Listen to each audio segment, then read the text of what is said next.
നമസ്കാരം. ഇന്ന് നമ്മൾ എടുക്കുന്നൊരു ഒരു വിഷയം എന്ന് പറയുന്നത് ഇത് ഇലക്ഷൻ ആണല്ലോ. അപ്പം ഇന്ന് 3 ഗ്രൂപ്പുകളാണ് നമ്മുടെ മുന്നിലുള്ളത്. ഒന്ന് ഇടതുപക്ഷ ജനാധിപത്യ മുന്നണി, 2 ഐക്യ ജനാധിപത്യ മുന്നണി, 3 NDA അല്ലെങ്കിൽ നാഷണൽ ഡെമോക്രാറ്റിക്. അപ്പൊ ഈ 3 ഇതിൽ ആരെയാണ് ഒരു ചൂസ് ചെയ്യേണ്ടത് എന്നൊരു സാമ്പത്തിക ഒരു ഒബ്സർവർ, ഒരു എക്കണോമിക് ഒബ്സർവർ എന്നുള്ള നിലയ്ക്ക് ഇതിനൊരു ചെറിയ അനാലിസിസ് നമുക്ക് നോക്കാം. അപ്പൊ എന്നെ സംബന്ധിച്ചിടത്തോളം കഴിഞ്ഞ ഒരു ദശകമായിട്ട് നമ്മുടെ സാമ്പത്തിക രംഗം അമ്പെ തകർത്ത ഒരു ഭരണമാണ് ഇവിടെ നടന്നിരുന്നത് എന്നുള്ളത് ഒരുപാട് രീതികളിൽ പല ആളുകളും ഇവിടെ എസ്റ്റാബ്ലിഷ് ചെയ്തിട്ടുണ്ട്. അപ്പോൾ ഈ ഇടതുപക്ഷ സർക്കാർ, പിണറായി വിജയൻ്റെ നേതൃത്വത്തിലുള്ള ഇടതുപക്ഷ സർക്കാർ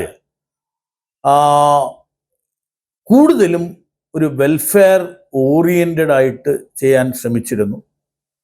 പക്ഷേ ഒരു ഇൻകം ജനറേഷൻ സ്റ്റേറ്റിനില്ലായിരുന്നു. ഏതാണ്ട് 50,000 കോടി രൂപ കേന്ദ്രം വെട്ടിക്കുറച്ചു എന്നൊക്കെയുള്ള നറേറ്റീവ്സ് ക്രിയേറ്റ് ചെയ്തു. അപ്പോൾ ഇതിനെപ്പറ്റി പലരും വളരെ ഡീപ്പായിട്ടുള്ള അനാലിസിസ് ചെയ്തിട്ടുണ്ട്. ഇതിനകത്ത് യാതൊരു രീതിയിലും ഒരു സത്യസന്ധത ഉള്ള കാര്യങ്ങളല്ല.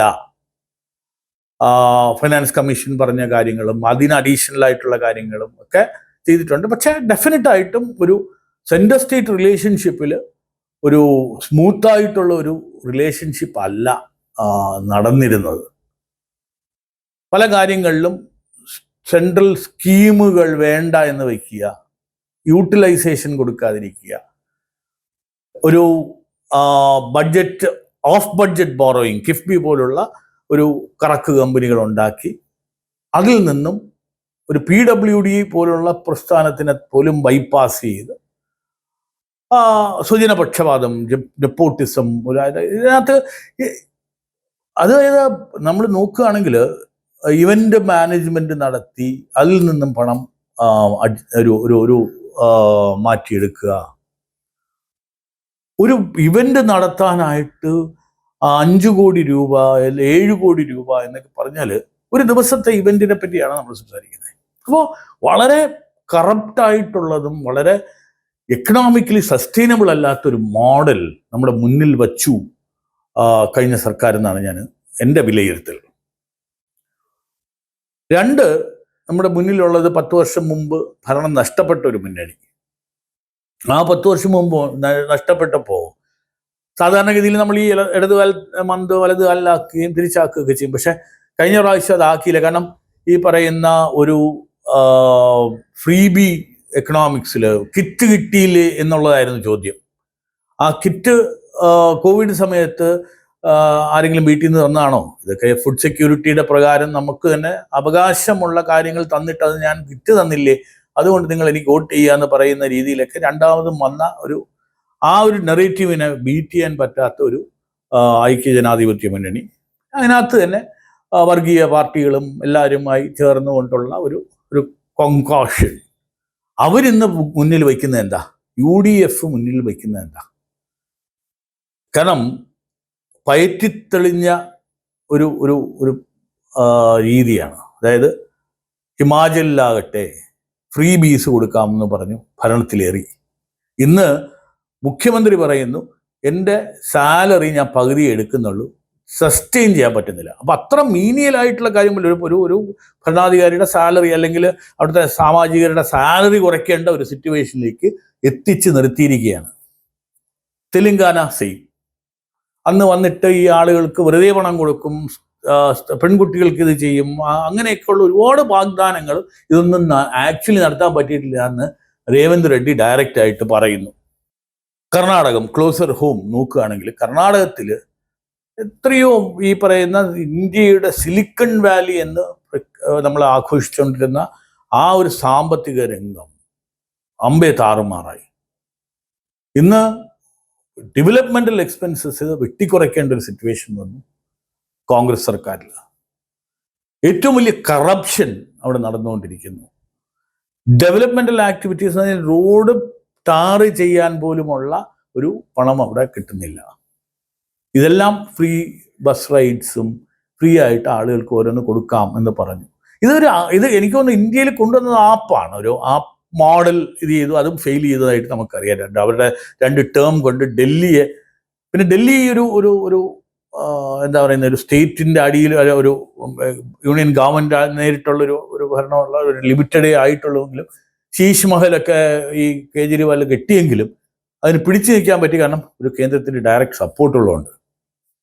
കേരളത്തിൽ ഇന്ന് കോൺഗ്രസ് ലീഡ് ചെയ്യുന്ന ആളുകൾ മുന്നോട്ട് വയ്ക്കുന്നത് എന്നെ ഭയപ്പെടുത്തുന്നു.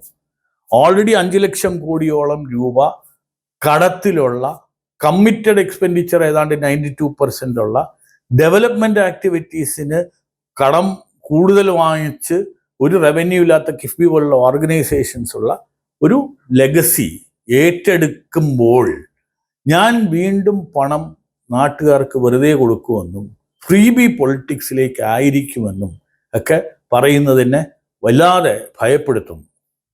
അപ്പോൾ ഡെഫിനറ്റായിട്ടും UDF എൻ്റെ ചോയ്സിലില്ല. NDA ആണെങ്കിൽ ഇതുവരെ നമ്മൾ പരീക്ഷിച്ചിട്ടില്ല, NDAക്ക് അതിനൊരു അവസരം കിട്ടിയിട്ടില്ല. പക്ഷേ അവിടെ നോക്കേണ്ടത് ഒരു സെൻട്രൽ ഗവൺമെൻറ്റിലുള്ളതാണ്. എൻ്റെ ഒരു ബയസും ഉണ്ട്, ഇല്ല എന്ന് ഞാൻ പറയുന്നില്ല. നാച്ചുറലായിട്ട് എല്ലാ ആളുകൾക്കും അവരവരുടെ പേഴ്സണൽ, പക്ഷെ ഒരു ഓബ്ജക്റ്റീവായിട്ട് നമ്മൾ ആ ഒരു കാര്യം നോക്കുകയാണെങ്കിൽ ഭാരതത്തിനെ നയിച്ച രീതി ഒരു കറപ്ഷൻ ചാർജ് പോലും ഇല്ലാതെ സാമ്പത്തിക ബുദ്ധിമുട്ടുകളുള്ള സമയത്ത് വളരെ ശക്തമായി ഭാരതത്തിനെ മുന്നോട്ട് കൊണ്ടുപോയി. കോവിഡ് പോലുള്ള സമയങ്ങളിൽ അതിനെ നാവിഗേറ്റ് ചെയ്തു. ഫ്രീബീസ് കൊടുത്തില്ല, ലോൺ സപ്പോർട്ട് കൊടുത്തു. ഇതിനെപ്പറ്റിയൊക്കെ വളരെ ക്രിട്ടിക്കലായിട്ട് പറഞ്ഞെങ്കിലും ഇന്ന് വളരെ വലിയ റിക്കവറി ഉണ്ടായി എക്കോണമിക്ക്. ഇന്ന് ഫാസ്റ്റസ്റ്റ് ഗ്രോയിങ് എക്കോണമി, അതായത് ഫ്രജൈൽ 5 ഉണ്ടായിരുന്ന ഒരു എക്കോണമിയിൽ നിന്ന് ഫാസ്റ്റസ്റ്റ് ഗ്രോയിങ് ലാർജ് എക്കോണമി ആക്കി മാറ്റിയ ഒരു ഭരണ നൈപുണ്യം, ഒരു എക്കണോമിക് മാനേജ്മെൻറ്റ് കാണിച്ചൊരു ഗ്രൂപ്പാണ്, ഒരു മുന്നണിയാണ് NDA. ഇന്ന് അവർ മുന്നോട്ട് വയ്ക്കുന്ന കാര്യങ്ങൾ അടിസ്ഥാന സൗകര്യങ്ങളുടെ വികസനമാണ്, ഡെവലപ്മെൻറ്റ് പോളിറ്റിക്സ് ആണ് അവർ പറയുന്നത്. ആ ഡെവലപ്മെൻറ്റ് പോളിറ്റിക്സിൽ നമുക്ക് വിശ്വാസം അർപ്പിച്ചേക്കുള്ളൂ. ബിക്കോസ് അവിടെ ഒരു സെൻട്രൽ ഒരു എക്സാമ്പിൾ മുന്നിൽ വച്ചിട്ടുണ്ട്. പക്ഷേ അൺഫോർച്ചുനേറ്റ്ലി ഇന്നത്തെ എല്ലാ പോൾസ്റ്റേഴ്സും എല്ലാ പ്രിഡിക്ഷൻ ചെയ്യുന്ന ആളുകളും ഇന്ന് നമ്മളോട് പറയുന്നത് എന്താ, BJP ലീഡ് ചെയ്യുന്ന NDAക്ക് 4 മുതൽ 10 വരെ സീറ്റ് കിട്ടാം. UPA അല്ലെങ്കിൽ UDF വരാം, LDF വരാം, ഇങ്ങനെയുള്ള കാര്യം. അപ്പം അത് ഒരു നറേറ്റീവ് ബിൽഡ് ചെയ്തുകൊണ്ടിരിക്കുന്നു. ഈ നറേറ്റീവ് ബിൽഡ് ചെയ്യുന്നതനുസരിച്ച് പോവുകയാണെങ്കിൽ അതിനകത്ത് ജാതി രാഷ്ട്രീയം, മതരാഷ്ട്രീയം, ഒരു പ്രത്യേക മത ആളുകൾക്ക് അവരുടെ ഒരു ഫൈഫ്ഡം, അവരുടെ ഒരു സർട്ടൻ പെർസെൻറ്റേജിന് മുകളിൽ വോട്ട് ചെയ്യാൻ സാധിച്ചാൽ അവർക്ക് തീരുമാനിക്കാം എന്ന് ഉറക്കെ പറയാനുള്ള സ്വാതന്ത്ര്യം, ഇങ്ങനെയുള്ള ഈ പറയുന്ന അന്ധമായ ഒരു വിശ്വാസങ്ങളിൽ അടിപ്പെടാതെ ഉള്ള ന്യൂട്രൽ വോട്ടേഴ്സ് നോക്കേണ്ട കാര്യങ്ങൾ മാത്രമേ ഞാൻ പറഞ്ഞിട്ടുള്ളൂ. ഇപ്പം ഒരു പ്രത്യയശാസ്ത്രത്തിന് അടിമയായിട്ടുള്ള ഒരാൾക്ക് ഇങ്ങനെ ചിന്തിക്കാൻ ഒക്കില്ലായിരിക്കാം. ഒരു മതമോ ജാതിയോ അടിസ്ഥാനത്തിൽ മാത്രം വോട്ട് രേഖപ്പെടുത്തുന്നവർക്ക് ഒരിക്കലും ഈ പറയുന്ന ഒരു രാഷ്ട്രത്തിൻ്റെ, ഒരു സ്റ്റേറ്റിൻ്റെ ഒരു പുരോഗമനമാണ് എൻ്റെ നിലനിൽപ്പിന് വേണ്ടത് എന്ന് ചിന്തിക്കില്ലായിരിക്കാം. നമ്മുടെ അടുത്ത വരുന്ന തലമുറയ്ക്ക് വേണ്ടി എന്ത് ബാക്കി വെക്കാൻ ഒക്കും എന്ന് ചിന്തിക്കുന്നത്. നമ്മൾ ഇപ്പോഴും സസ്റ്റൈനബിൾ ഡെവലപ്മെൻറ്റ് SDG എന്നൊക്കെ പറയുന്നുണ്ട്.